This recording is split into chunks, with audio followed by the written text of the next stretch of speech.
The back extension is an incredibly diverse tool that has a ton of ways to approach it, which is why this is actually going to be 2 videos. First, just a general overall technique, and then your scaling options to make sure that you have adequate ways to approach this movement.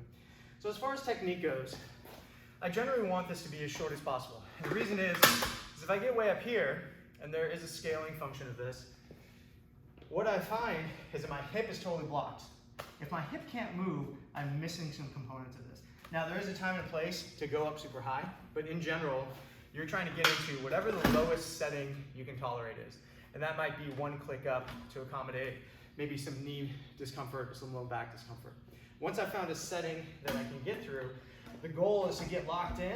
And so depending on your variation of your machine, you might have some sort of heel mechanism, you might have some sort of pad that you place your calf underneath, but in general, I'm laying out and getting nice and long. From here, I want to make sure that my legs stay straight the whole time. There is a tendency to, as I come up, to kind of bend the knees, and this actually takes some pressure off the hamstrings because I'm vertical, I'm deloaded.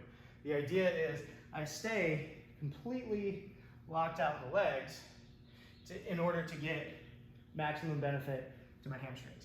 As far as range of motion goes, this is going to be somewhat particular to your height, but in general, you want to get as deep as you can. I can actually kind of tuck my head into this version a little bit so I can get a pretty intense range of motion and then come back out of that. Or if I don't have that kind of clearance, basically just reaching with a flat back as far as you can.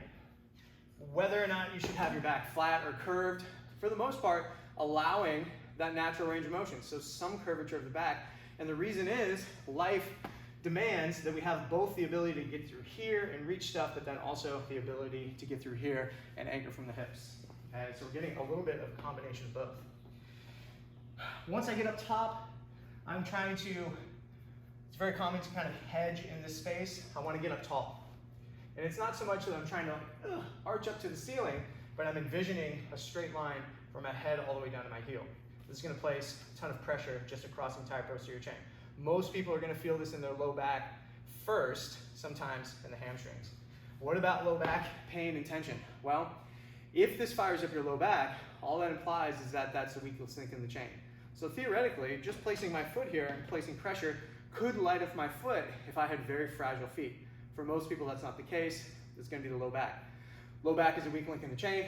It gets stronger. It eventually evens out. You get an even stimulus across everything.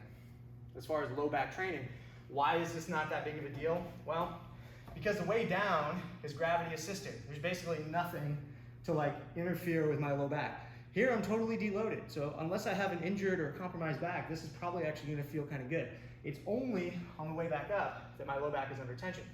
If I can complete the rep and my low back has the juice to basically get back up, I'm fine. If I find that as I go up, I just can't, well, that means that I'm out of gas. I pull the ripcord, I get my hands up on some sort of surface, and I rest for my next set.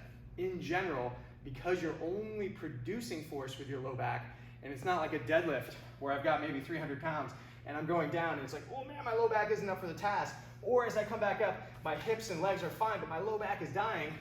That's where we get into trouble with our low back.